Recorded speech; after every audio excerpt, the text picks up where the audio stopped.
আল্লাহর রাসূল সরকারে দো আলম সাল্লাল্লাহু আলাইহি ওয়াসাল্লাম ইরশাদ করেন, মা মিন ইয়াউমিন তালাআত শামসুহু ইল্লা ইয়াকুল। আল্লাহর রাসূল নবী মুহাম্মদুর রাসূলুল্লাহ সাল্লাল্লাহু আলাইহি ওয়াসাল্লাম ইরশাদ করে বলেন, দিনের সূর্য যখন উদয় হয়, প্রতিটা দিন সূর্য উদয় হওয়ার পরে দিনটা আমাকে আপনাকে ডাকতে থাকে আর আহ্বান করতে থাকে। ইয়াকুল, সে বলে, মান ইসতাতা আইয়া আমালা ফিয়া খায়রান ফালইআমাল। আল্লাহর নবী বলেন, সূর্য উদয় হওয়ার পরে প্রত্যেকটা দিবস আদম সন্তানকে ডেকে ডেকে বলে, ও আদম সন্তান, মানব জাতি, নারী পুরুষ, শোনো, আমি দিবসের মধ্যে যদি তোমার কোনো শক্তি সামর্থ্য থাকে, তৌফিক হয়, তাহলে আমি দিবসের মধ্যে কোনো না কোনো নেক আমল আর ভালো কাজ করে নাও। কেন করবা জানো? ফাইন্নী গায়রু মুকাররারিন আলাইকুম আবাদা ওয়া ফি রিওয়ায়াতিন উখরা ফাইন্নী গায়রু মারদুদিন আলাইকুম আবাদা। আল্লাহর রাসূল বলেন, কারণ আমি এই দিন তোমার জীবন থেকে একবার চলে গেলে কিয়ামত পর্যন্ত আর তোমার কাছে কখনো আমি দিবসকে আর পাঠানো হবে না। সুতরাং এই দিবস 2025 সনের 27শে ডিসেম্বর, যেই দিনটা আমার থেকে অতিবাহিত হয়ে গেল, কিয়ামত পর্যন্ত 2025 সনের 27শে ডিসেম্বর আর কখনো ফিরে আসবে না। এই জন্যই আল্লাহর নবী বলেন, এই দিনটাও আমাকে আপনাকে ডাকতে থাকে, ও দুনিয়ার মানুষ, তুমি যদি কোনো শক্তি সামর্থ্য থাকে, তাহলে আমি দিনের মধ্যে কোনো না কোনো ভালো কাজের মধ্যে কাটাও। তারপরে আল্লাহর রাসূল বলেন, মা মিন লাইলাতিন তালাআত নুজুমুহা ইল্লা ওয়া হিয়া তাকুল। আল্লাহর রাসূল বলেন, যখন রাত্রের তারকাগুলি উদয় হয়, রাত মানুষদেরকে ডেকে ডেকে বলতে থাকে, ও দুনিয়ার নারী পুরুষেরা, শোনো, মান ইসতাতা আইয়া আমালা ফিয়া খায়রান, আমি রাতের মধ্যে যদি তোমার কোনো নেক কাজ করার সুযোগ থাকে, তাহলে আমি রাতের মধ্যে ফালইআমাল, কোনো না কোনো নেক কাজে লিপ্ত থাকো, নেক কাজ করে নাও। কারণ ফাইন্নী গায়রু মারদুদিন আলাইকুম আবাদা, কারণ আমি রাত তোমার জীবন থেকে একবার চলে গেলে, এই 2025 সনের 27শে ডিসেম্বর দিবাগত রাত তোমার জীবনে আর কখনো ফিরে আসবো না। রাতও আমাকে বলে, দিন আমাকে বলে, আল্লাহ পাকও আমাকে বলে, ইকতারাবা লিন-নাসি হিসাবুহুম ওয়া হুম ফি গাফলাতিন মুরিদুন। আমার আল্লাহ বলেন, ও দুনিয়ার মানুষ, তুমি তো দিন রাত উদাসীনতার মধ্যে, গাফলতির মধ্যে কাটাচ্ছ। আল্লাহ বলেন, অথচ তোমাদের হিসাব নিকাশের সময় কিন্তু অতি নিকটবর্তী হয়ে গিয়েছে। তোমার হিসাবের সময় যদি মৃত্যুকে ধরেন, কারণ যখন যার মৃত্যু হয় তার জন্য সেটাই কিয়ামত, আর যদি কিয়ামতের ময়দান ও হাসরের ময়দানও ধরেন, তাহলেও, কারণ যেহেতু কারো কিয়ামত সম্পর্কে কারো কোনো জানা নাই। 2 নম্বর কথা হলো, আমার জন্মের পর ডান কানে আযান আর বাম কানে ইকামত হয়ে গিয়েছে, জামাতের বেশি বাকি নাই, হিসাব নিকাশের সময় অতি নিকটবর্তী হয়ে গিয়েছে। অথচ মানুষ ওহুম ফি গাফলাতিন মুরিদুন, আল্লাহ বলেন তোমার হিসাব নিকাশ গোটাইবার সময় অতি নিকটবর্তী, অথচ মানুষ উদাসীনতায় আমার থেকে মুখ ফিরিয়ে আছে, আখিরাত বিমুখ হয়ে আছে, আখিরাত থেকে মুখ ফিরিয়ে রেখেছে। আল্লাহর রাসূল বলেন, আমাকে আপনাকে ডেকে ডেকে বলেন, হযরত ওমর ইবনুল খাত্তাব রাদিয়াল্লাহু তাআলা আনহু থেকে বর্ণিত, তিনি বলেন, আল্লাহর রাসূল ফরমান, হাসিবু আনফুসাকুম ক্বাবলা আন তুহাসাবু। আল্লাহর রাসূল বলেন, ও আমার উম্মত, কিয়ামতের ময়দানে আল্লাহ কামুল হাকিমিন যখন আদালতে কিবরিয়া, যখন বিচারের মসনদে বসবেন, তখন ওই দিন হিসাব নেওয়ার আগে তোমরা নিজের হিসাবটা একটু গুটিয়ে নাও। কারণ কি আল্লাহর রাসূল বলেন, ইন্নামা ইয়াখিফুল হিসাব ইয়াউমাল কিয়ামাহ আলা মান হাসাবা নাফসাহু ফিদ দুনিয়া আও কামা ক্বালা আলাইহিস সালাতু ওয়াস সালাম। আল্লাহর রাসূল রাহমাতুল লিল আলামিন ইরশাদ করে বলেন, কারণ হলো দুনিয়াতে যেই বান্দা বা বান্দি নিজের জীবনের হিসাবটা একটু গোটাইবে, হাসরের ময়দানে তার হিসাবটাকে আল্লাহ পাক হালকা করে দিবেন। মুসলমান সামনে আসতেছে, ও যুবক যুবতীরা, 31শে ডিসেম্বর 31st নাইট আদায় করে মুসলমান জানেও না 31st নাইট অর্থ কি তাও জানে না, ইংরেজি বাক্য সেন্টেন্স তার বাংলা অর্থ কি তাও জানে না, শুধু লাফায় আর নাচে। কি করে নাচে আর নাচে, আতশবাজি ফুটায়, মদ গাঞ্জা ইয়াবা নেশাগ্রস্ত হয়, বাহায়া বেলেল্লাপনার মধ্যে রাতটা কাটায়। আমার আল্লাহ ইকতারাবা লিন-নাসি হিসাবুহুম ওয়া হুম ফি গাফলাতিন মু'রিদুন, এই আয়াত বলে আমাকে আপনাকে স্মরণ করিয়ে দিতে চায়, 31শে ডিসেম্বর দিয়ে আমাকে আপনাকে এই কথাটা বুঝাইতে চায়, এর দুনিয়ার মানুষ, তোমার এই 31শে ডিসেম্বর 31st নাইট করে নেশায় মত্ত হওয়ার জন্য, বেহায়া বেলেল্লাপনায় লিপ্ত হওয়ার জন্য, অশ্লীলতায় যুবক যুবতীদের অবাধ মেলামেশার জন্য আমি আল্লাহ এই বৎসরটা অতিক্রান্ত করি নাই, বরং তোমাকে দিয়েছি দুনিয়ার ব্যবসায়িক, কিন্তু ব্যবসা করতে গেলেও 31শে ডিসেম্বর আসলে, ডিসেম্বর মাস আসলে তার ব্যবসার হিসাব নিকাশ গোটায় যে এই 25 ঘন্টার মধ্যে কতটুকু লাভবান হয়েছি আর কতটুকু আমি লোকসান আর ক্ষতিগ্রস্ত হয়েছি। আল্লাহ দুনিয়ার ব্যবসায়ী যদি সে ডিসেম্বর আসলে গোটা বছরের হিসাব মিলায়, লাভ হলো না লোকসান হলো, লাভ হলো না লস হলো, সেটা যদি মিলায়, ও বান্দা ও বান্দি, তোমাকেও আমি বছরটা অতিবাহিত করে এই মেসেজটাই তোমাকে দিতে চাই। তুমি এটা মিলাও যে এই 2025 সনের মধ্যে কয় ওয়াক্ত ফজরের নামাজ তোমার জীবন থেকে ছুটেছে, কয় ওয়াক্ত তোমার জীবনের জোহরের নামাজ কাজা হয়েছে, কয় ওয়াক্ত তোমার জীবনের আসরের নামাজ কাজা হয়েছে, কয় ওয়াক্ত তোমার জীবনের মাগরিবের নামাজ ছুটেছে, কয় ওয়াক্ত তোমার জীবনের এশারের জামাত ছুটেছে, কয়বার তোমার 6 তাসবিহ তুমি আল্লাহর কয়দিন আল্লাহ পাকের কালাম তেলাওয়াত করা ছেড়েছো, কয়দিন তুমি কয়টা গুনাহ করেছো আর কয়টা নেক আমল করেছো, চোখ দ্বারা কয়টা গুনাহ করেছো, তুমি হিসাব মিলাও। 31 তারিখ তুমি নাচ গানে লিপ্ত হওয়ার জন্য আমি আল্লাহ বৎসর তোমার জীবন থেকে অতিবাহিত করি নাই, বরং তোমার এই 365 দিন চলে যাওয়া মানে কি জানো? ও দুনিয়ার বান্দা বান্দিরা শোনো, তোমার জীবন নামক দেওয়াল থেকে যেন 365টা ইট যেন খসে পড়ে গেছে। কারণ দেওয়াল থেকে ইট খসে পড়ে গেলে দেওয়ালটা দুর্বল হয়ে যায়। তোমার জীবন থেকে 365 দিন চলে গেছে মানে হলো তোমার জীবনের বহুত বড় একটা অংশ চলে গেছে। বিশ্ববিখ্যাত আলেম বুজুর্গ আল্লামা হাসান বসরি রাহমাতুল্লাহ আলাইহি এই জন্যই তো বলেন, ইবনা আদম ইন্নামা আনতা আইয়াম ইদা যাহাবা ইয়াউমুন যাহাবা বা'দুক। এই হযরতে হাসান বসরি রাহমাতুল্লাহ আলাইহি বলেন, ও আদম সন্তান, তোমার জীবনটা হলো কয়েকটা দিন আর রাতের সমষ্টির নাম। তোমার কয়েক দিন কয়েক রাতের সমষ্টির নাম হলো তোমার এই 60-70 বছরের জীবন। ইদা যাহাবা ইয়াউমুন, তোমার জীবন থেকে যদি একটা দিবস অযথা চলে যায় বা যেমনি চলে যায়, যাহাবা বা'দুক, মনে করিও তোমার জীবনের একটা অংশ শেষ হয়ে গেল। মুসলমান, আমি বলতেছিলাম, আপনি এই রাতটা যদি ডিসেম্বর 2025 সনের রাতটাকে দোকানে বসে কাটান, তাও কিন্তু আপনার রাত পার হবে। টেলিভিশনের সামনে বসে কাটালেও কিন্তু রাত পার হবে। মোবাইল নিয়ে ব্যস্ত থাকলেও কিন্তু আপনার রাত পার হবে।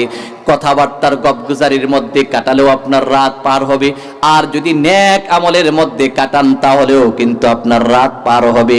কিন্তু জান্নাতের মধ্যে যাওয়ার পরও জান্নাতীরা যেই জিনিসের জন্য আফসোস করবে, আল্লাহর নবী বলেন, জান্নাতে বান্দার কোনো জিনিসের কোনো অভাব বলতে কোনো জিনিস নাই, অশান্তির লেশ মাত্রও নাই, বরং শান্তি আর শান্তি, শান্তি আর শান্তি। কবিতার ভাষায় বলেন, বেহেশত আজাকে আজারে নবাশাদ, বেহেশত আজাকে আজারে নবাশাদ, কাসে রাবো কাসে কারে নবাশাদ।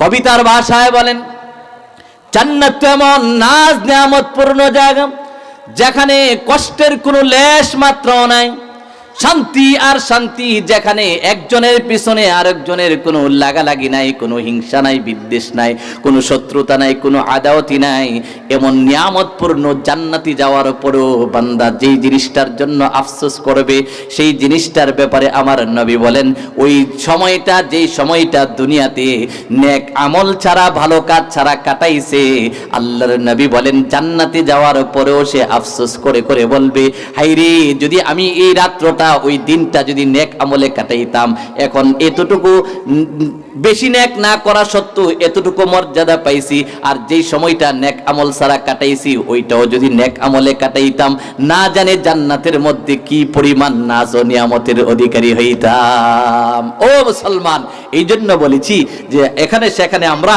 সময় নষ্ট না করে মাহফিলে চলে আসি। উলামায়ে কেরাম মাগরিবের পর থেকে আপনাদেরকে সুন্দর কোরআন হাদিস থেকে আলোচনা শোনাচ্ছেন, আমি আইসাও শুনতেছি, কোরআন থেকে হাদিস থেকে আপনাদেরকে আলোচনা শোনাইতেছিলেন, আরো আমার পরে অনেক উলামায়ে কেরাম আপনাদেরকে আলোচনা শোনাবেন।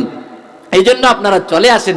আমি যে আয়াতে কারিমা তেলাওয়াত করেছি, এই জন্য যুবক ভাইরা বলতেছিলাম, প্রাসঙ্গিক চলে আসছে, তুমি এই 31শে ডিসেম্বর তোমাকে কিন্তু 31st নাইট ডে আদায় করার জন্য দেয় নাই, বরং তোমাকে আমাকে হিসাব মিলাইবার জন্য দিয়েছেন। হিসাবটা কি হবে? আরে হিসাবটা তো তুমি মিলাও যে তোমার জীবনের কয়টা ভালো কাজ করেছো আর কয়টা তুমি মন্দ কাজ করেছো, কয়টা আল্লাহর গোলামিতে কয়টা সময় কাটাইছো আর আল্লাহর নাফরমানিতে কয়টা দিন কাটাইছো। বান্দা তুমি এটা হিসাব লাগাও। আরে তোমাকে তো আল্লাহ পাঠাইছে এই রাজগারে লিপ্ত হওয়ার জন্য না। আমার আল্লাহ বলেন, ওয়ামা খালাকুতুল জিন্না ওয়াল ইনসা ইল্লা লিয়াবুদুন। আল্লাহ কিন্তু তোমাকে 31শে ডিসেম্বর আসলে নাচ গান করার জন্য দেয় নাই, পাঠায় নাই। আল্লাহ একটা মাকসাদ আর উদ্দেশ্য দিয়ে, মাকসাদে জিন্দেগি আর মাকসাদে হায়াত আল্লাহ আয়াতে বর্ণনা করে বলেন, আমি তো মানব আর দানব এই দুই সম্প্রদায়কে পাঠাইছি মাত্র আমার গোলামি করার জন্য। নাচ গানে লিপ্ত হওয়ার জন্য নয়, মদ গাঁজায় লিপ্ত হওয়ার জন্য নয়। যুবক যুবতীরা 31শে ডিসেম্বর রাত অতিবাহিত 12টার পরে অবাধ মেলামেশার জন্য নয়, আতশবাজি ফুটে টাকা অপচয় করার জন্য নয়, মানুষকে কষ্ট দেওয়ার জন্য নয়, বরংস আমি আল্লাহ পাঠাইছি আমি আল্লাহর গোলামি করবে। এর যুবক, এর যুবতী, তোমার জন্য তো উচিত হলো তুমি ওই রাত্রিতে তাহাজ্জুদের নামাজ আদায় করো, কোরআন তেলাওয়াত করে তওবা করে বলো, আল্লাহ 2025 সনে বহু অপরাধ করেছি, অন্যায় করেছি, বেয়াদবি গুস্তাখি করেছি, কতই না তোমার নাফরমানি করেছি। আল্লাহ এই বৎসরটা যেহেতু আমার জীবনের মধ্যে সুন্দরভাবে তুমি অতিবাহিত করেছো, তওবা করতেছি আর সামনের জীবনে গুনাহ করব না, তোমার নাফরমানি করব না। আল্লাহ নামাজ ছাড়ব না, আল্লাহ রোজা ছাড়ব না, আল্লাহ সুদ খাইব না, আল্লাহ ঘুষ খাইব না, আল্লাহ মিথ্যা বলিব না, আল্লাহ চুগলখড়ি করিব না, আল্লাহ জিনা বিচারে লিপ্ত হইব না, আল্লাহ অন্যের সম্পদ অন্যায়ভাবে আত্মসাৎ করিব না, আল্লাহ ব্যবসার মধ্যে মানুষকে ঠকাইব না, মানুষকে মাপে কম দিব না, আল্লাহ জালেম হব না, অন্যায়ভাবে কারো উপর জুলুম করব না। তুমি তো উচিত তোমার আমার জন্য ওই রাত্রিতে সেজদায় পড়ে পড়ে তওবা করে করে আল্লাহর কাছে বিনোদন করার প্রয়োজন। কে বলেন ঠিক না বেঠিক? এই জন্য আমি আর তেলাওয়াত কি তো আয়াতে, আমি যে আয়াত পড়েছি, আল্লাহ পাক বলেন, ও দুনিয়ার মানুষ, তোমার মর্যাদার মাপকাঠি কি হবে, তোমার মানদণ্ড কি হবে? আল্লাহ পাক তেলাওয়াতকৃত আয়াতে মানব জাতির মর্যাদার মানদণ্ড নির্ধারণ করে দিয়ে বলেন যে যত বেশি আল্লাহর নাফরমানি থেকে মুক্ত থাকবে, গুনাহ থেকে বেঁচে থাকবে, ওই বান্দা বা বান্দিটাই আল্লাহর কাছে সবচেয়ে বড় দামি আর মর্যাদার অধিকারী হবে। আল্লাহর ঘোষণা হলো, ইন্না আকরামাকুম ইনদাল্লাহি আতকাকুম। আবার আল্লাহ বলেন, মানুষের মধ্যে সবচেয়ে মর্যাদাশীল হলো ওই বান্দা বা বান্দি যারা যত বেশি গুনাহ থেকে, নাফরমানি থেকে বেঁচে থাকবে। আল্লাহর ঘোষণা হলো তারাই সবচেয়ে মর্যাদাশীল হবে। শুধু তাই, আমার পঠিত হাদিসের মধ্যে আল্লাহর রাসূল জাবির ইবনে আব্দুল্লাহ রাদিয়াল্লাহু তাআলা আনহুমা থেকে বর্ণিত, তিনি বলেন, খাতাবানা রাসূলুল্লাহ সাল্লাল্লাহু আলাইহি ওয়াসাল্লাম, আল্লাহর রাসূল রাহমাতুল লিল আলামিন একদিন ভাষণ দিলেন, আমাদেরকে ওয়াজ করে শোনালেন। কোন সময়টা ছিল? ফি আওসাতি আইয়ামিত তাশরিকি খুতবাতাল ওয়াদা। আল্লাহর রাসূল বলেন, হযরত জাবির ইবনে আব্দুল্লাহ বলেন, বিদায় হজ্জের ভাষণে আল্লাহর রাসূল আমাদেরকে আইয়ামে তাশরিকের দিবসগুলিতে আমাদেরকে নসিহত করেছেন, উপদেশ দিয়ে বলেন, ইয়া আইয়ুহান নাস, আল্লাহর রাসূল বলেন, ও লোক সকল, আমার উম্মতেরা শোনো, ইন্না রাব্বাকুম ওয়াহিদ ওয়া ইন্না আবাকুম ওয়াহিদ। ও দুনিয়ার মানুষ, উম্মতেরা শোনো, তোমাদের রব কয়জন? জোরে বলেন, আমাদের রব কয়জন? আরে আমাদের রব কয়জন? কে? জোরে বলি, কে? আমাদের রব একজন, পালন কর্তা একজন। রব কাকে বলে সেই পরিচয় এখন দিতে গেলে সময় অনেক দরকার। রব একজন। তারপরে রাসূল বলেন, ইন্না আবাকুম ওয়াহিদ, তোমাদের পিতাও কিন্তু একজন। জন্মদাতা পিতাও যদি হিসাব করেন, মা ভিন্ন হয়, বাবা কিন্তু একজনই হয়। আদি পিতাও যদি ধরেন, তাও আদি পিতা একজন। কে? হযরতে আদম আলাইহিস সালাতু ওয়াস সালাম। জাতির পিতাও যদি ধরেন, তাও একজন। কয়জন? তিনি কে? হযরতে ইব্রাহিম আলাইহিস সালাতু ওয়াস সালাম।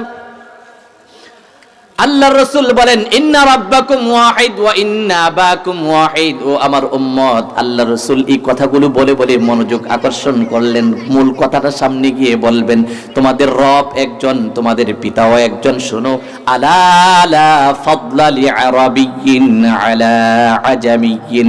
আল্লাহর রাসূল বলেন, শোনো, মনোযোগ দিয়ে শোনো, কান লাগিয়ে শোনো, যে তোমাদের একজন আরেকজনের উপর, একজন আরবি আরেকজন অনারবির উপরে মর্যাদা পাওয়ার কোনো কারণ নেই। ওয়ালা লি আজামিয়্যিন আলা আরাবিয়্যিন, একজন অনারবি আরেকজন আরবির উপরে।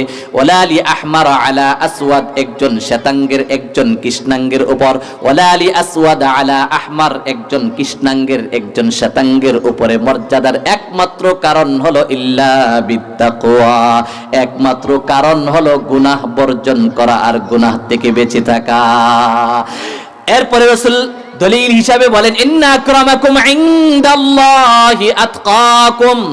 ও দুনিয়ার মানুষ শোনো, আল্লাহ বলেন যে তোমাদের মধ্যে সবচেয়ে মর্যাদাশীল হলো ওই বান্দা বা বান্দি, যেই বান্দা বা বান্দি গুনাহ বর্জন যত বেশি করবে, সেই তত বেশি মর্যাদার অধিকারী হবেন।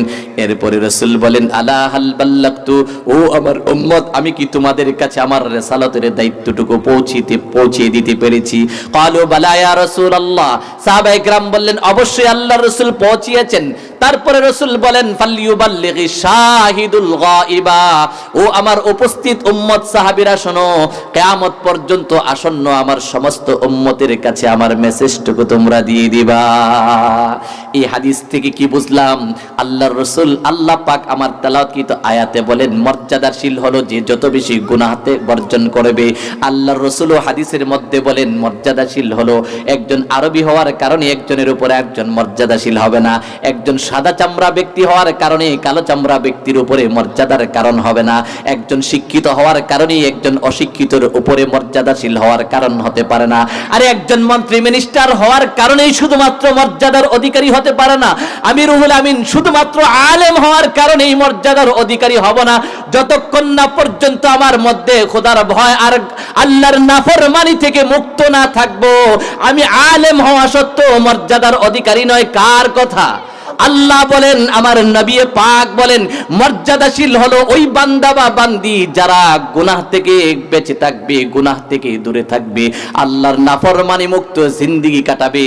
আমার নবী অন্য হাদিসের মধ্যে বলেন, লাইসা লি আহাদিন আলা আহাদিন ফাদলুন ইল্লা বিদীনিন আও তাকওয়া।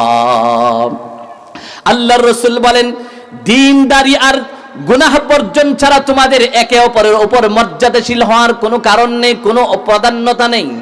তাইলে বোঝা গেল যে গুনাহ যে যত বেশি বর্জন করে চলবে, নাফরমানি থেকে যত দূরে থাকবে, সেই বান্দা বা বান্দিটা আল্লাহর কাছে তত বেশি দামি আর মর্যাদার অধিকারী হবে। আলা ইবনে জিয়াদ রাহিমাহুল্লাহ জলিলুল কদর একজন তাবিঈ ছিলেন। উনি বেশি বেশি ওয়াজ করতেন, জাহান্নামের ভয় দেখাইতেন, গুনাহ থেকে বাঁচার ওয়াজ বেশি করতেন। একসময় উলামায়ে কিরাম ওনাকে বললেন যে, হযরত, আপনি মানুষকে জাহান্নামের ভয় ভীতি এত দেখান যে মানুষ তো আল্লাহর রহমত থেকে নিরাশ হয়ে যাবে।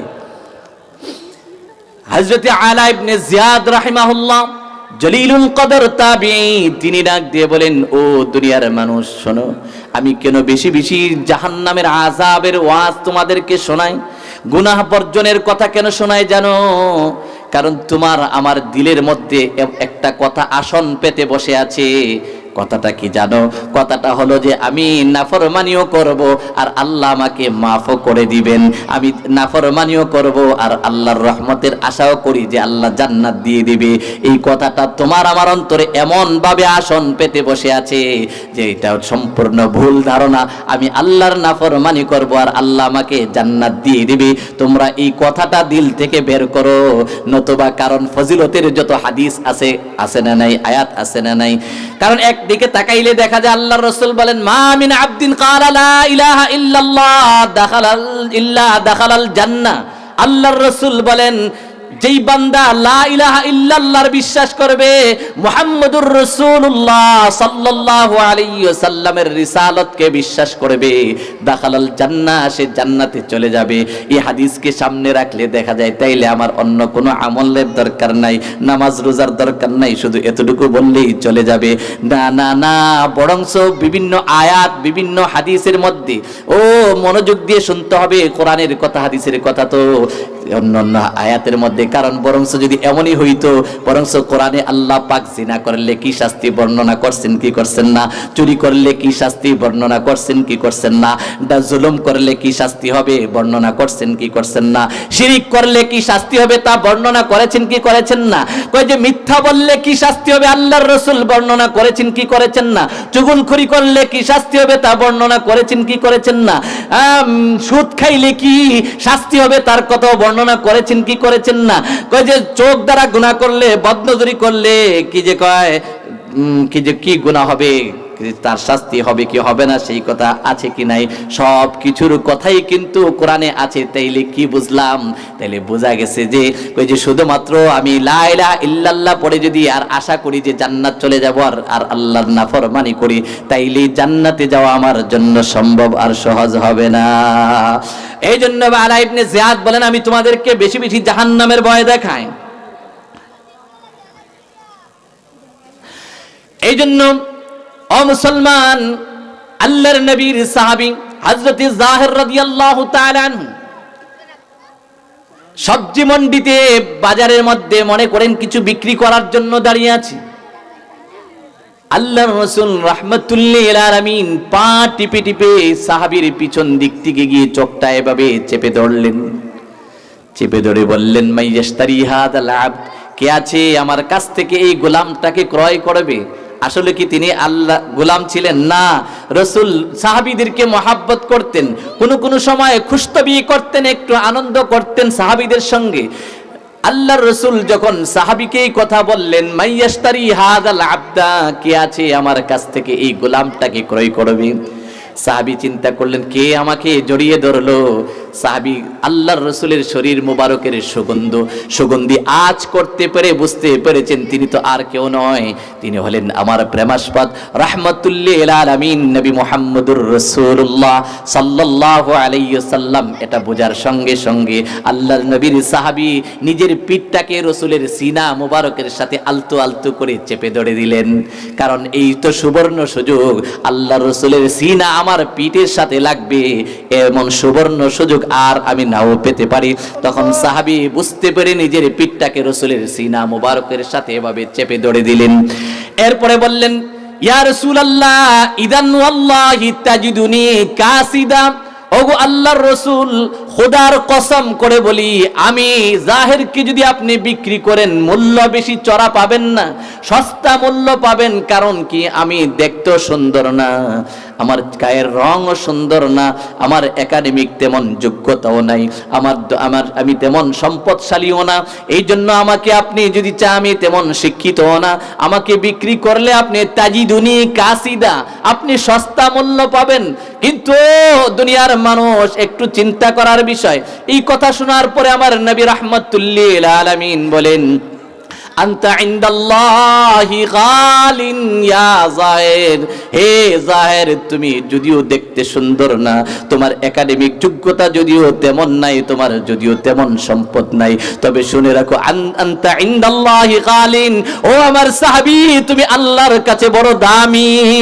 কারণ আল্লাহর নবীর সাহাবীরা গুনাহ বর্জন করে চলেছে, খোদার ভয় ভীতি নিয়ে জিন্দেগি পার করেছে। যদিও দেখতে সুন্দর না, যদিও সম্পদের অধিকারী না, যদিও যোগ্যতাশীল না, তারপর আল্লাহর রাসূল বলেন আনতা ইনদাল্লাহি গালিন, রে আমার সাহাবী তোমার সব কিছু না থাকতে পারে কিন্তু তোমার মধ্যে আল্লাহর ভয় আর গুনাহ বর্জনের গুণ আছে, সুতরাং তুমি আল্লাহর কাছে বড় দামি। মুসলমান এই হাদিসে প্রমাণ করে মর্যাদার মাপকাঠি হলো গুনাহ বর্জন করা, আল্লাহ পাকের নাফরমানি বর্জন করা। গুনাহ ছাড়লে, হারাম ছেড়ে দিলে কি লাভ হবে? আল্লাহর নবীর বিশিষ্ট সাহাবী হযরত সাআদ রাদিয়াল্লাহু তাআলা আনহু আল্লাহর রাসূলের দরবারে গিয়ে বলেন, ইয়া রাসূলুল্লাহ, ওগো আল্লাহর রাসূল আমার জন্য একটু দোয়া করে দেন, আমি সাআদ যেন মুস্তাজাবুদ দাওয়াত ওলি হয়ে যেতে পারি। মুস্তাজাবুদ দাওয়াত ওলি কাকে বলা হয়? ওই বান্দা বা বান্দিকে বলা হয় যেই বান্দা বা বান্দি আল্লাহর কাছে বৈধ যা চাই তাই আল্লাহ কবুল করে নেন, এমন বান্দা বা বান্দিকে বলে মুস্তাজাবুদ দাওয়াত ওলি। এই কথা আল্লাহর রাসূলের কাছে গিয়ে আবেদন করলেন, ওগো আল্লাহর রাসূল আমার জন্য একটু দোয়া করে দেন, আল্লাহ যেন আমি সাআদকে মুস্তাজাবুদ দাওয়াত ওলি বানায়া দেয়।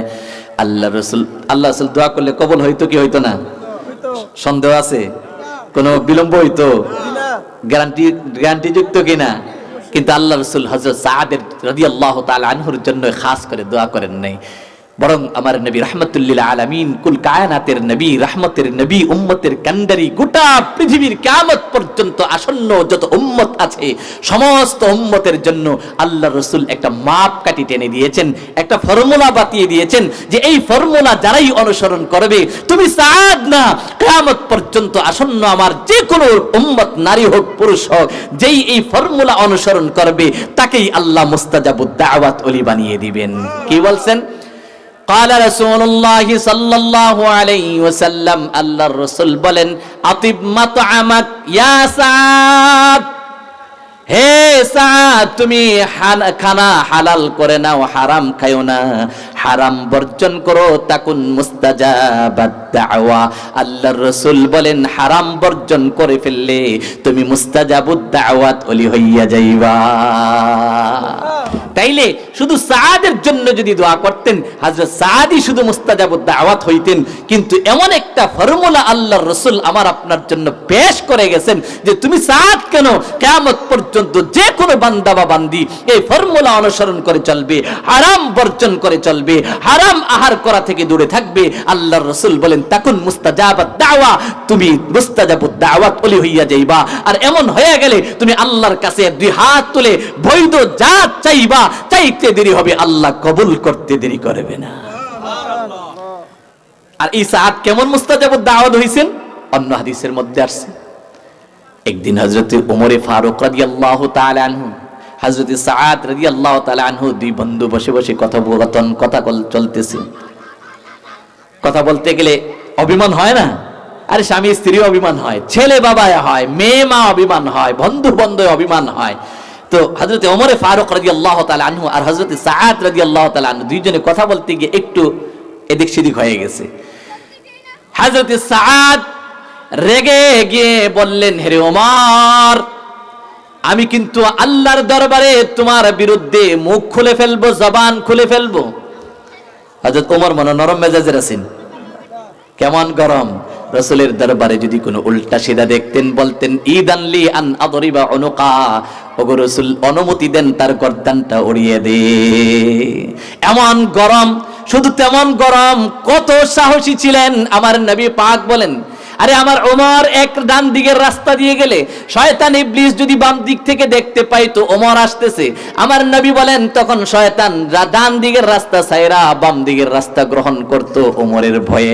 এমন ব্যক্তিটা পর্যন্ত হযরতে সাআদের সামনে যখন সাআদ রাদিয়াল্লাহু তাআলা আনহু বললেন যে আমি কিন্তু তোমার বিরুদ্ধে আল্লাহর কাছে দু চার কথা বলে ফেলবো, কারণ ওমরের মতো ব্যক্তিও জানে হযরত সাআদ এমন মুস্তাজাবুদ দাওয়াত যে আমি উমরের বিরুদ্ধে যদি জবান খুলে ফেলে তাইলে আমি উমরের বিরুদ্ধে সাদের দোয়া আল্লাহ কবুল করতে দ্বিধা করবে না। ওমর হাত জোড় করে বলে, ভাই সাদ, তুমি যা ইচ্ছা তা করো, কিন্তু আমার বিরুদ্ধে তুমি সাদের জবান কখনো খুলিও না। এটা কিসের বদলত? হারাম বর্জনের বদলত।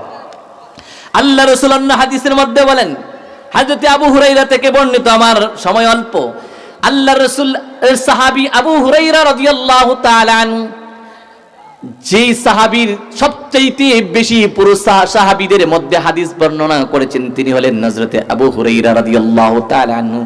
তিনি একদিন বলেন, আল্লাহর রাসূল আমাকে বলতেছেন, মাইয়া খুযু আন্নি হাউলাইল কালিমাত, কে আছে আমার কাছ থেকে কিছু বাণী আর নসিহত গ্রহণ করবে, ওয়া আমালু বিহিন্না আও ইউআল্লিমু মাইয়া আমালু বিহিন্না, আমার কাছ থেকে এগুলি নিজে শিখবে, আমল করবে, অথবা যারা আমল করবে তাদেরকেও শিক্ষা দিবে।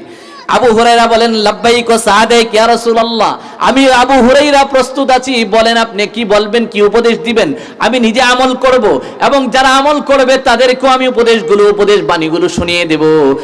তখন আবু হুরায়রা বলেন, আল্লাহর রাসূল ফা আখাযা বিয়াদি, আল্লাহর রাসূল সরকারে দু আলম আমার হাতটা ধরলেন, ফা আদ্দা খামসান, হাত ধরে আল্লাহর রাসূল 5টা উপদেশ গুনে গুনে আমাকে বললেন। এর মধ্যে আমার আলোচ্য বিষয়ের সাথে সম্পৃক্ত প্রথম উপদেশটাই রাসূল বলেন, ইত্তাকিল মাহারিমা তাকুন আ'বাদান নাস। আল্লাহর রাসূল বলেন, হে আবু হুরায়রা, এখানে শুধু আবু হুরায়রা কি বলা উদ্দেশ্য না, বরং কিয়ামত পর্যন্ত গোটা উম্মতে মুহাম্মদীকে আল্লাহ আবু হুরায়রার মাধ্যমে মেসেজ দিয়ে বলেন, ও দুনিয়ার উম্মত শোনো, তুমি হারাম বর্জন করো, তাইলে কি হবা, তাকুন আ'বাদান নাস, তাইলে তুমি সবচাইতে বড় ওলি হইয়া যাইবা। ওলি হওয়ার মাপকাঠি বলে দিয়েছেন। আরে নাসানাসি লাফালাফি দুল তবলা লয়া ওলি হওয়া যায় না, কি বলেন ঠিক না বেঠিক? ওলি হওয়ার মাপকাঠি আমার নবী বিশ্বনবী রাহমাতুল লিল আলামিন তিনি মাপকাঠি টেনে দিয়ে বলেন, সহিহ হাদিস, ইত্তাকিল মাহারিম, হারাম বর্জন করো, নারী পুরুষ অবাধ মেলামেশা করা যাবে না। এই ছোট্ট একটা বাক্যের মধ্যে আমার নবী রাহমাতুল লিল আলামিন গোটা পৃথিবীর যত হারাম কাজ আছে সব হারাম কাজগুলোকে ঢুকিয়ে দিয়েছেন। আমার নবী যেন ইত্তাকিল মাহারিম বলে কথাটা বুঝাইতে চায়, ও উম্মত, নামাজ ছেড়ে দেওয়া হালাল না হারাম? জোরে বলেন, নামাজ ছেড়ে দেওয়া হারাম কিনা?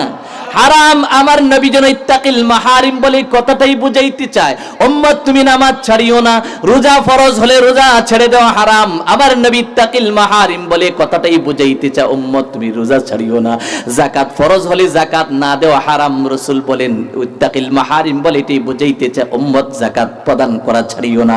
আরে জিনা করা হারাম, আল্লাহর রাসূল যেন ইত্তাকিল মাহারিম বলে আমাকে বলতেছে জিনায় লিপ্ত হয়ো না।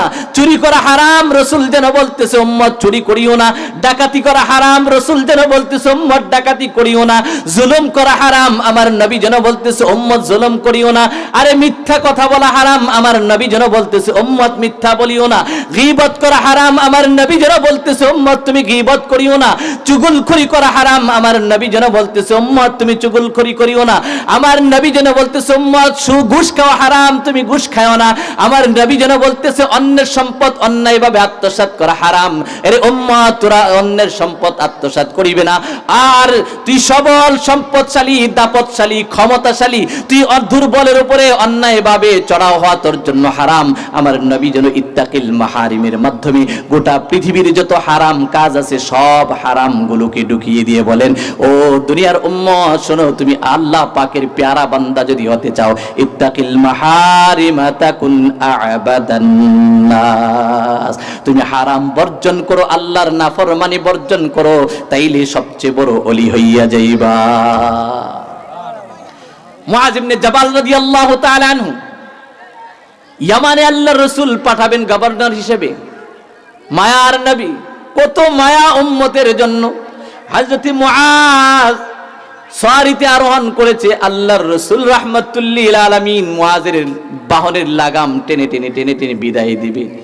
বাবা সন্তানকে যেমন ঢাকা বিশ্ববিদ্যালয়ে পড়ে, ভার্সিটিতে পড়ে, মাদ্রাসায় পড়ে বিদায় দেয়, বাবারে সেখানে গিয়ে কিন্তু নামাজটা পড়িস, লেখাপড়া ঠিক মতো করিস, বকাটে ছেলেদের সাথে চলিস না, এই কাজটা করিস, এই কাজটা করিস। বাবা যেমন বিদায় দেওয়ার জন্য স্টেশন পর্যন্ত মর্মাহত হয়ে মনটা হৃদয় ভাঙ্গা মন নিয়ে সন্তানকে বিদায় দেয়, আমার নবী রাহমাতুল্লিল আলামিন উম্মতের এমন কান্ডারি ছিলেন। হযরত মুআজকে ইয়ামানের গভর্নর বানাবি পাঠাবেন। হাদিস শরীফের মধ্যে আছে আল্লাহর রাসূল বলে, হে মুআজ, সেখানে যাওয়ার পরে কি করবা জানো? মানুষকে প্রথমে ঈমানের দাওয়াত দিবা, ঈমান আনার পরে তাদেরকে তুমি নামাজের দাওয়াত দিবা। মুআজও হাঁটে, আল্লাহর রাসূলও হাঁটে, লাগাম ধরে ধরে হাঁটতেছে বাবা সন্তানের মতো। উম্মত আর নবী, নবী আর উম্মত হাসতেছে আর নসিহত উপদেশ দিতে দিতে বলতেছে, নামাজ শুরু করলে তাদেরকে যাকাত ফরজ হলে যাকাতের কথা বলবা, রমজান আসলে রমজানের রোজা রাখার কথা বলবা, এরপরে পর্দার কথা বলবা, এই কথা বলবা, সেই কথা বলবা। তবে শোনো, শেষ মুহূর্তে যখন হাদিস শরীফের ভাষ্য হলো, হযরতে মুআজ ঘোড়ার জিন পুশের মধ্যে যখন পা দাঁড়িতে পা রাখবে, আল্লাহর রাসূল বলে, হে মুআজ, হতে পারে আগামী বছর তুমি মদিনায় ফিরে আমি মুহাম্মদের সাথে জমিনের উপরে সাক্ষাৎ নাও হতে পারে। একথা বলার সঙ্গে সঙ্গে হযরত মুআজ চোখের পানি ছেড়ে দিতে আর বিলম্ব করে নাই। মুআজের বুঝতে আর বাকি নাই। রাহমাতুল্লিল আলামিনের এই কথার অর্থই হলো আগামী বছর আমার সাথে তোমার সাক্ষাৎ নাও হতে পারে। এর অর্থ হলো রাসূল দুনিয়া থেকে বিদায় নিয়ে চলে যাবেন। তারপরে এই কথাটা বলে মুআজও কান্দেন, রাসূলও কান্দেন, চোখের পানি। একজন প্রেমিক, একজন আশিক আর একজন প্রেমাস্পদ, একে অপরের কান্নার এমন একটা দৃশ্যের মধ্যে আল্লাহর রাসূল শেষ কথাটা যেটা বলে দিয়েছেন, রে মুআজ, তবে যত কিছুই করো, ইত্তাকিল্লাহ হাইসুমা কুনতা, এর মুআজ, পৃথিবীর যেখানেই তুমি থাকো না কেন, আল্লাহকে ভয় করে চইলো আর গুনাহ আর আল্লাহর নাফরমানি বর্জন করে চলিও। হৃদয় বিদারক বিদায় দেওয়ার শেষ প্রান্তে যে উপদেশটা দিয়েছেন সেটাও ছিল আল্লাহর নাফর, পৃথিবীর যেখানেই থাকো, ইত্তাকিল্লাহ হাইসুমা কুনতা, এর মুআজ, পৃথিবীর যে কোনো প্রান্তেই থাকো তুমি আল্লাহর নাফরমানি থেকে দূরে থাকিও। ও মুসলমান, আরে দুনিয়ার জিন্দেগিটা তো একটা চলতি ফিরতি একটা ঘরের মতো চলতেছে। ইব্রাহিম ইবনে আদহাম রাহমাতুল্লাহি আলাইহি বাদশা ছিলেন, আরেকজন বাদশা ছিলেন, দুইজন বাদশাহী ছাড়ছেন, কিন্তু একজন বাদশাহী ছাইরা ফকিরি গ্রহণ করেছেন, আরেকজন বাদশাহী ছাড়ছে কিন্তু ফকিরি গ্রহণ করে নাই, তার রাজকীয় অবস্থায় রয়েছেন, শান শৌকতে রয়েছেন। এর মধ্যে এই হযরত ইব্রাহিম ইবনে আদহাম রাহমাতুল্লাহি আলাইহি বাদশাহী ছাড়ছেন। আরে জিন্দেগি তুমি আজকে দুনিয়ার ব্যবসার জন্য তো রাতের রাত কাটাইতে পারো, দিনের দিন তুমি কাটাইতে পারো, রাতকে দিন বানাইতে পারো, দিনকে রাত বানাইতে পারো, দুনিয়ার জন্য তুমি কত কিছু করতে পারো। তোমার আখিরাতের জন্য তুমি 1 ঘন্টা সময় 24 ঘন্টার মধ্যে 24 ঘন্টার মধ্যে 1টা ঘন্টা সময় ব্যয় করে তুমি আল্লাহর 5 ওয়াক্ত নামাজ তোমার উপরে ফরজ করেছে, সেটা তুমি আদায় করতে পারো না। বরং সেই জিন্দেগিটা তো তোমার এমনি, তোমার রিজিক তো আল্লাহ দিয়ে দিয়েছেন। ইব্রাহিম ইবনে আদহাম রাহমাতুল্লাহ আলাইহি বাদশাহী সাইরা তখন চিন্তা করলেন, আমি তো বাদশাহী ছেড়ে দিলাম, রাজপ্রাসাদ ছেড়ে যখন চলে যাবে, তখন দেখা যায় করলো কি, একটা পোশাক নিলেন, ভালো দামি পোশাক নিলেন, যে আমার তো কাপড় পরিধান করতে হবে। চিন্তা করলেন পানি পান করতে হলে পান পাত্রের প্রয়োজন আছে, একটা পানির পান করার পান পাত্র নিয়ে গেলেন। চিন্তা করলেন ঘুমাইতে হলে একটা বালিশের প্রয়োজন আছে, একটা বালিশ সঙ্গে করে নিয়ে গেলেন। চিন্তা করলেন যে যদি নদী নালা না থাকে, কূপ থেকে পানি উঠাইতে হলে আমার রশিয়ার বালতির প্রয়োজন আছে, এই মনে করে এগুলি নিয়ে গেলেন। ও মুসলমান, একটু মনোযোগ দিয়ে শুনেন, এই দুনিয়ার কোনো কিছুরই প্রয়োজন নাই। আল্লাহ পাক আমাকে আপনাকে যে দুনিয়াটাতে এমনিতেই পাঠাইছে শুধুমাত্র একটু পরীক্ষা নেওয়ার জন্য। আরে তুমি যে হাসর আলমে আরওয়াতে বলে আসছিলে, আল্লাহ যে তোমার থেকে আমার থেকে ওয়াদা নিছিল, আলাস্তু বিরাব্বিকুম, আরে এ দুনিয়ার মানুষ, এ আমার বান্দা বান্দিরা, আমি কি তোদের রব নয়? আমি কি তোদের প্রভু নয়? আমি কি তোদের পালন কর্তা নয়? তখন আমরা যে আলমে আরওয়াতে কি করেছিলাম, জবাব দিয়েছিলাম, কালু বালা, ও আল্লাহ, অবশ্যই আপনি আমাদের রব, অবশ্যই আপনি আমাদের রিজিক দাতা, অবশ্যই আপনি আমাদের পালনেওয়ালা, অবশ্যই আপনি আমাদের সৃষ্টিকর্তা, অবশ্যই আপনি আমাদের সুখ দাতা, আমাদের শান্তি দাতা, সব কিছুর মালিক আপনি। এই কথাটা যে জবানদা বলেছিলা, দুনিয়াতে আইসা আমার তোমার এই কথার সাথে কাজের মিল আছে কিনা এটাও দেখার জন্য আল্লাহ দুনিয়াতে পাঠাইছেন। বুঝছেন ও মুসলমান? এখন আল্লাহর ইব্রাহিম ইবনে আদহাম বাদশাহী সাইরা ফকিরি দরবেশ কি গ্রহণ করছে, মনে করছে একটা ঘুমাইতে হলে বালিশ দরকার, একটা বালিশ লইছে, পানি পান করতে হলে পান পাত্রের দরকার, একটা পান পাত্র মনে করেন একটা বাটি নিছে, আগের যুগে বাটি দিয়ে মানুষ পানি পান করতো। আর তারপরে নদী নালা না থাকলে কূপ থেকে পানি উঠাইতে হবে, একটা বালতি আর রশি নিলেন, হ্যাঁ, পোশাক নিলেন। কিন্তু বের হওয়ার পরে যখন রাস্তায় গেলেন, দেখে একটা ফকির মানুষ, একটা গরিব মানুষ ফাড়া ছিটা কাপড় পরে শুয়ে আছে। তখন ইব্রাহিম ইবনে আদহাম রাহমাতুল্লাহ রহমতুল্লাহ আলাইহি বলেন, আরে আমার তো এই রাজকীয় পোশাকের কোনো প্রয়োজন নাই। এই মানুষটার যদি সে ছিঁড়া কাপড় পরে যদি তার দিন কাটে, রাত কাটে, তার জীবন যদি অতিবাহিত হতে পারে, আমি ইব্রাহিম ইবনে আদহামের এই রাজকীয় পোশাকের কোনো প্রয়োজন নাই। এ কথা বলে পোশাকগুলি খুলে তাকে দিয়ে সেই ছিঁড়া ফাটা পোশাকগুলি ইব্রাহিম ইবনে আদহাম নিজে নিয়ে নিলেন। কিছু দূর যাওয়ার পরে দেখে এক ব্যক্তি নদী থেকে আজলা বড়ে, আজলা মানে এটাকে গ্রাম্য ভাষা কি বলে, কুশ বড়ে পানি পান করতে আসে। ইব্রাহিম ইবনে আদহাম রাহমাতুল্লাহ আলাইহি বলেন, আরে আমার তো এই পানপাত্রের পানির পান করার পাত্রের কোনো প্রয়োজন নাই। এই বান্দাটার মধ্যে যদি আল্লাহ হাত দিয়ে পানি পান করতে পারে, আল্লাহ তো আমার এই বডিটার মধ্যে আল্লাহ অটোমেটিক পানপাত্র পয়দা সৃষ্টি করে দিয়েছেন, ফিট করে দিয়েছেন, সেটিং করে দিয়েছেন, সুতরাং আমার এই পেয়ালারও প্রয়োজন নাই। এই পেয়ালাটাও ছুঁড়ে ফেলে দিলেন। আবার তখন হাত দিয়ে পানি পান করা শুরু করলেন। কিছু দূর যাওয়ার পরে দেখে এক ব্যক্তি এইভাবে হাত মাথার নিচে দুইটা হাত দিয়ে ঘুমিয়ে আছে। আমরা ঘুমাই কি ঘুমাই না? ঘুমায়। তখন ইব্রাহিম ইবনে আদহাম রাহমাতুল্লাহ আলাইহি বলে, আরে আমার বালিশ কেন আমি আনলাম? বালিশেরও তো প্রয়োজন নাই। আমার আল্লাহ তো আমার শরীরের মধ্যেই কত অটোমেটিক বালিশ ফিট করে দিয়েছেন। এই বান্দাটা যদি বালিশ ছাড়া ঘুমাইতে পারে, আমার কেন বালিশের প্রয়োজন হবে? আমিও তো বালিশ ছাড়া ঘুমাইতে পারবো। বালিশটাও ছুঁড়ে ফেলে দিলেন। কিছু দূর সামনে যাওয়ার পরে দেখে একটা হরিণের বাচ্চা, একটা হরিণ একটা কূপের সামনে দাঁড়ায় মুখটা দিয়ে রাখছে, আর কূপের উপর দূর থেকে দেখতেছে কূপের উপরে যেন একবারে বরাবর পানি টলমল টলমল টলমল করতে আছে। ওই আরে হরিণের বাচ্চাটা, হরিণটা পানি পান করে চলে যায়। ইব্রাহিম ইবনে আদহাম রাহমাতুল্লাহি আলাইহি কূপের কাছে যেতে দেরি হয়েছে, পানিটা টপ করে তার স্থানে চলে গেছে। কূপের পানি তো আর উপরে থাকে না, সাধারণত মধ্যস্থলে থাকে, আর বর্ষাকালে একটু উপরে থাকে, কিন্তু বালতি দিয়া কূপ থেকে পানি উঠাতে হয়। ইব্রাহিম ইবনে আদহাম তখন আল্লাহকে ডাক দিয়ে বলে, ও গো আল্লাহ, আমি ইব্রাহিম ইবনে আদহামের মূল্য বুঝি তোমার কাছে একটা হরিণের বাচ্চার চাইতে কম। তুমি হরিণের বাচ্চার জন্য কূপের পানিটাকে পান করার জন্য মুখ পর্যন্ত উঠাইয়া দিলা, আর তো আমাকে আশরাফুল মাখলুকাত বানাইলা, আর আমি কূপের কাছে আসতেই তুমি পানিটাকে নিচে নিয়ে গেলা। আমার মূল্য কি তোমার কাছে হরিণের সম পরিমাণও নয়? আল্লাহ গায়েব থেকে আওয়াজ পাঠিয়ে দিয়ে বলে, আরে ইব্রাহিম ইবনে আদহাম, ওই হরিণের বাচ্চার জন্য রশিয়ার বালতির কোনো ব্যবস্থা নাই, কিন্তু তুমি ইব্রাহিমের হাতে তো রশিয়ার বালতির ব্যবস্থা আছে, পানি উঠাইবার ব্যবস্থা আছে। এই জন্য আমি তোমার জন্য পানিটাকে উপরে রাখি নাই, আর হরিণের বাচ্চার যেহেতু রশি আর বালতির ব্যবস্থা নাই, এই জন্য আমি আল্লাহ ওই হরিণের বাচ্চার জন্য পানির ব্যবস্থা করে দিলাম। ইব্রাহিম ইবনে আদহাম রাহমাতুল্লাহ আলাইহি তখন তার বালতি আর রশিটাকে ছুঁড়ে ফেলে দিয়ে বললেন, ও আল্লাহ, আমি বুঝতে পেরেছি আমার এই পানি উঠানোর জন্য রশি বালতিরও কোনো প্রয়োজন নাই। বোঝা গেছে ও মুসলমান, দুনিয়ার এই জিন্দেগিতে কোনো কিছুরই প্রয়োজন নাই। আল্লাহ আমার আপনার জিন্দেগি চালাইলে এমনিতেই চালাইতে পারে, কিন্তু যার প্রয়োজন নাই তার জন্য জিন্দেগি শেষ করে দিচ্ছি, আর যেই জিন্দেগির প্রয়োজন আছে সেই জিন্দেগির ফিকির আমার আপনার একটুকু নাই। ও মুসলমান, শেষ হুজুর চলে আসছে, এক্ষুনি বয়ান করবে, আমি 2-1 মিনিটের ভিতরে কথাটা শেষ করে দিচ্ছি। ও মুসলমান, গুনাহ বর্জন করে চলেন, নামাজ ধরেন, ইবাদত বন্দেগী আল্লাহর গোলামি ধরেন, আর কি যে কয় গুনাহ আর আল্লাহর নাফরমানি ছাড়েন। এই রাসূলের সবচেয়ে বড় সুন্নাত কি জানেন? এই রাসূলের সবচেয়ে বড় সুন্নাত বলতে পারবেন? রাসূলের এবং সমস্ত নবীদের সবচেয়ে বড় সুন্নাত হলো আল্লাহর নাফরমানি থেকে বেঁচে থাকা। কারণ কোন নবী রাসূল গুনাহ করছেন? নবী, আমাদের আহলুস সুন্নাত ওয়াল জামাতের আকীদা কি? নবী রাসূলগণ বেগুনাহ, মাসুম, নিষ্পাপ, তাদের কোনো গুনাহ নাই। সুতরাং রাসূলদের সবচেয়ে বড় সুন্নাত হলো আল্লাহর নাফরমানি মুক্ত জিন্দেগি। সুতরাং নাফরমানি থেকে মুক্ত থাকা, এটা হলো আম্বিয়া আলাইহিমুস সালাতু ওয়াস সালামের সবচেয়ে বড় সুন্নাত। আরে গুনাহ বর্জন করলে কি পরিমাণ শান্তি পাইবেন জানেন? হুজুর চলে আসছে, কিতাবের মধ্যে বুজুর্গানে দিন লিখেন, আরে জান্নাতে যাওয়ার পরও যেই শান্তি আর প্রশান্তি পাইবা না, সেটা দুনিয়াতে পাইবা যদি গুনাহ বর্জন করতে পারো। আমি এক জায়গাতে এক মজলিসে যখন বললাম, 1-2 জন আলেম আমার বয়ানের পরে বলতেছে, হুজুর কথাটা বুঝাইলো না, জান্নাত তো এমন জায়গা যেখানে তো কোনো জান্নাতে গিয়েও শান্তি পাইবা না, যেই শান্তি দুনিয়াতে পাবে, এটা কেমনে বুঝে আসলো না? আমি বললাম বুঝে আসে নাই, কারণ জান্নাতে কি গুনাহ করার কোনো পরিবেশ আছে? মিথ্যা বলার পরিবেশ আছে? জিনা করার পরিবেশ আছে? চুরি করার পরিবেশ আছে? ডাকাতি করার পরিবেশ আছে? অন্যায়ভাবে মানুষ হত্যার পরিবেশ আছে? জুলুম করার পরিবেশ আছে? সুদ খাওয়ার পরিবেশ আছে? ঘুষ খাওয়ার পরিবেশ আছে? টেলিভিশন দেখে বেহায়াপনা দেখার পরিবেশ আছে?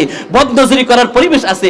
কোনো কিছুর পরিবেশ নাই। তো যেহেতু গুনাহের পরিবেশ নাই, তো গুনাহ থেকে বাঁচবেন কোত্থেকে? আর বাঁচলে না আপনি কি পাইতেন? অন্তরে শান্তি পাইতেন।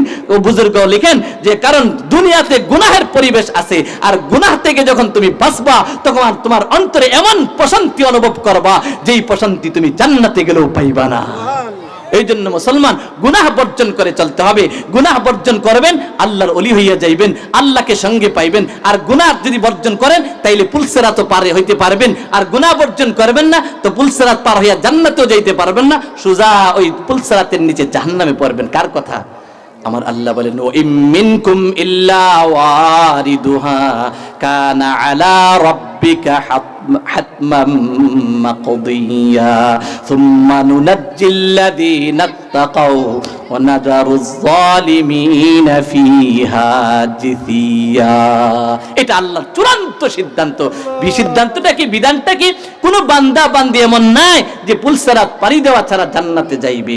তবে পুলসিরাত পাড়ি দেওয়াটা, পুলসিরাতটা যেহেতু জাহান্নামের উপরে পড়ে যাওয়ার সম্ভাবনা আছে, কত পুলসিরাতের পরিচয় তাও জানেন, কিন্তু তবে কাদেরকে আল্লাহ বলেন, তবে এই চিকন পুলসিরাত জাহান্নামের উপরে স্থাপনকৃত এই পুলসিরাত পাড়ি দিয়ে ওই পারে হলো জান্নাত, সেখানে কাদেরকে আমি পৌঁছাইবো জানো? সুম্মা নুনাজ্জিল্লাযীনা তাকাও, অতঃপর আমি আল্লাহ কাদেরকে, যেহেতু পুলসিরাত পাড়ি দেওয়া এটা কার সিদ্ধান্ত? কানা আলা রাব্বিকা হাতমান মাকদিয়া। ও রাসূল, আপনি আপনার উম্মতকে জানায়া দেন আপনার রবের চূড়ান্ত ফয়সালা, অকাট্য ফয়সালা। রাসূল যেহেতু আর পৃথিবীতে কেউ আসবে না, সুতরাং নবুয়তি আর কেউ পাবে না, সুতরাং কোনো বিধানের পরিবর্তন আর আসবে না। এমন চূড়ান্ত ফয়সালা যে পাড়ি দেওয়া ছাড়া জান্নাতে যাওয়া যাবে না। তবে এই পাড়ি দেওয়ার সময় পড়বে না তারা যারা সুম্মা নুনাজ্জিল্লাযীনা তাকাও, যারা আমাকে ভয় করে গুনাহ থেকে গুনাহ বর্জন করেছে, তাদেরকে আমি আল্লাহ নিজ দায়িত্বে মুক্তি দিয়া ওই পারে পৌঁছাইয়া দেব। আর যারা আমার নাফরমানিতে লিপ্ত রয়েছে, এরপরে আল্লাহ বলেন, ও নাযারুজ জালিমিনা ফিহা জিসিয়া। ও বান্দা, ও বান্দি, আল্লাহর বচন ভঙ্গিটা দেখেন কেমনে বলছে, ও নাযারুজ জালিমিনা। আর সবচেয়ে বড় জালেম হলো গুনাহ যে করে, এটা হলো সবচেয়ে বড় জালেম, জুলুম।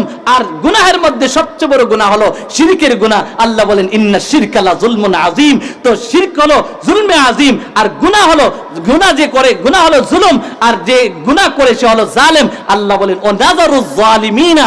আর যারা আবার আল্লাহ আমি আল্লাহ নাফরমানি করবে, তাদেরকে আমি আল্লাহ জালিমিনা ফিহা আই ফি নারি জাহান্নাম, এই জাহান্নামের অগ্নিকুণ্ডের মধ্যে আমি ছেড়ে দিব, ফেলে দিব, রেখে দিব। কেমনে? বচন ভঙ্গিটা কি? আল্লাহ বলেন, এমনি ছেড়ে দিব না, ফিহা জিসিয়া। আমি আল্লাহ তোকে একবার উপর কইরা মাথাটা নিচের দিকে দিয়া, পাগুলো উপরে দিয়া তোকে আমি আল্লাহ জাহান্নামের মধ্যে নিক্ষেপ করে দিব। নাউজুবিল্লাহ কইতেন না? ও মুসলমান, তাহলে কি বুঝলাম? আয়াত প্রমাণ করে দেয় যে এই পুলসিরাতও পাড়ি দিতে পারবে তারাই যারা আল্লাহর বিধান মেনে নাফরমানি থেকে বেঁচে থাকবে। তাদেরকে আল্লাহ নিজ জিম্মায়, আল্লাহ নিজে বলছেন, নুনাজ্জিল্লাযীনা, আমি নিজে তাদেরকে কি করব? পার করে দিব, মুক্তি দিয়ে দিব। আর যারা আমার নাফরমানি করবে তাদেরকে আমি আল্লাহ উন্দে মুখ, অর্থাৎ মুখটা উপর কইরা তারা জাহান্নামে আমি ছাইরা দেব। ছাইরা দেবো, আমরা ভাষা যেটা নাজারু, আমি আল্লাহ ছাইরা দেবো। কেমনে ছাড়বো? মাথাটা নিচের দিকে দিয়ে ছেড়ে দেবো। ও মুসলমান, আল্লাহ আমাকে আপনাকে গোটা উম্মতকে, আজকে নেক আমলের অনেক ব্যবস্থাপনা হয় কিন্তু গুনাহ বর্জনের কোনো ব্যবস্থাপনা নাই। কথাটা ঠিক না বেঠিক? গুনাহ থেকে বাঁচার ব্যবস্থাপনা নাই, নেক আমলের ব্যবস্থাপনা আছে, আলহামদুলিল্লাহ, আরো হওয়া দরকার। কি বলেন, ঠিক না বেঠিক? কিন্তু সাথে সাথে নেক আমলের সাথে আরেকটা আয়াত বলে শেষ করে দিই, কেন দরকার? আল্লাহ ওই বলছেন যারা গুনাহ বর্জন করে, ইন্নাল্লাহা মাআল্লাযীনা তাকাউ ওয়াল্লাযীনা হুম মুহসিনুন। আল্লাহ ওই সমস্ত বান্দা বান্দির সাথে থাকবেন, ওই সমস্ত বান্দা বান্দির সঙ্গী হবেন, বন্ধু হবেন যারা গুনাহ থেকে বেঁচে থাকে, নাফরমানি বর্জন করে চলে। আর নাফরমানি শুধু বর্জন করলেই চলবে না, আল্লাযীনা হুম মুহসিনুন, এবং যারা নেক আমল করে। তাইলে বোঝা গেল গুনাহ বর্জন করতে হবে, নেক আমলও ধরতে হবে। আল্লাহ পাক আমাকে আপনাকে গোটা উম্মতকে আল্লাহর গোলামি করে আর আল্লাহর নাফরমানি থেকে মুক্ত থেকে আখিরাতমুখী জীবন গড়ার তৌফিক দান করুক।